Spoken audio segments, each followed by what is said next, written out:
Y hacemos contacto con el senador Efraín Cepeda del Partido Conservador, que es uno de los ponentes de la reforma tributaria. Muy buenas noches, senador.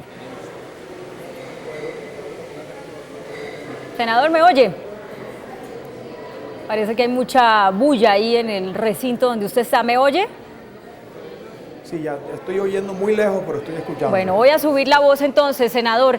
Mire, la reforma tributaria tardó varias semanas en ser presentada en el Congreso precisamente porque estaban tratando de concertarla con los gremios, con los partidos políticos, pero ahora que ya llega a votación todavía hay unas oposiciones muy claras. ¿No se concertó lo suficiente o se voltearon los que le habían dado una previa aprobación? Claudia, lo primero que hay que decir es que prácticamente está a esta hora ya aprobada toda la reforma tributaria. Se hundió el artículo de penalización y ahora se están estudiando simplemente los artículos nuevos. Sí, hubo un proceso de concertación, los ponentes hicimos un gran esfuerzo. Creo que nos acercamos mucho a la posición de los gremios. No pudimos llegar de ninguna manera a cero en el impuesto de la riqueza, pero miren, ¿cómo lo bajamos? Se inicia en el 1,5%, baja al 1, al 0,75% y finalmente 0%.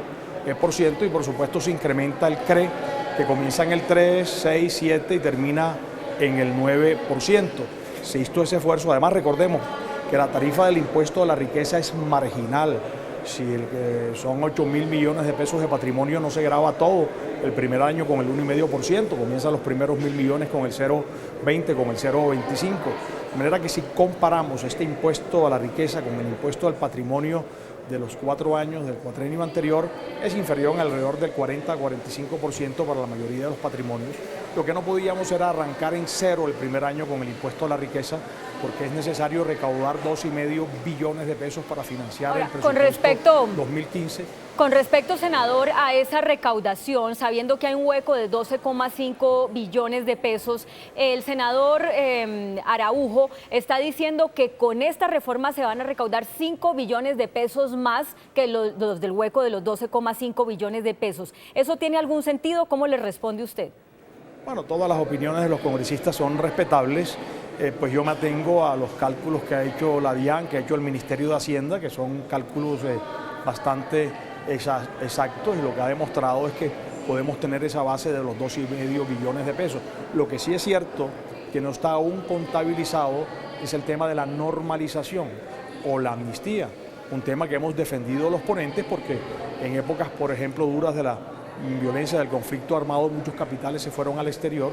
Hoy se podrán declarar pagando el 10%, lo que no sabemos es cuánto es eso, y es posible que eso genere unos recursos adicionales a 2,5 billones de pesos.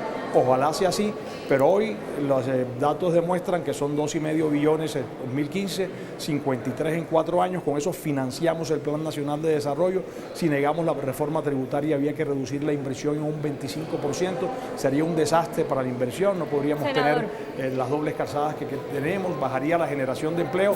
Es difícil imponer tributos, pero sin duda creo que este es un tributo que beneficia a las clases. Una pregunta para una respuesta muy breve, por favor, porque quienes dicen que esto afecta a la clase media hacen una cuenta más o menos como lo que le voy a decir. Un apartamento en una ciudad como Bogotá, que no es un apartamento súper de lujo, puede estar en el orden de los 700, 800 millones de pesos. Se tiene un carro y un poquito más, ya es una persona que tenga que pagar impuesto a la riqueza y dice, bueno, yo tampoco es que sea rico.